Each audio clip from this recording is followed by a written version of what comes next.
One easy way to share the gospel while you're traveling. A lot of times I like to stay in Airbnbs, and when I was in one recently in Ireland, as I came in from the grocery store, I happened to notice that the host, who was a man from India, was in the kitchen, and he's like, "Oh, hi, welcome."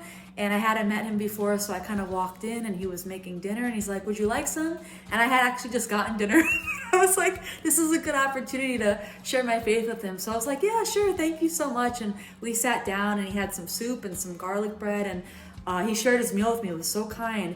And as we were talking, I said, like, "Could you tell me about India? I've never been there." And he was talking to me about India. And I asked, and I said, like, do they have different faith backgrounds there? Do they have churches? What's kind of the layout backgrounds in India? And he said, "Well, I'm a Hindu, but we have everything there." He's like, "We have churches, we have all kinds of people, a lot of diversity."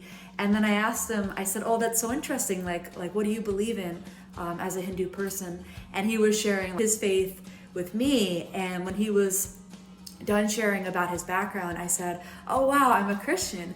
And as soon as I said that, he was like, "Wow." He said, "In India, one of my friends is a Christian, and he took me to church one time, and when he told me that Jesus died for me, I couldn't believe it." He said that made such an impact on me, and I never forgot that when I heard that message.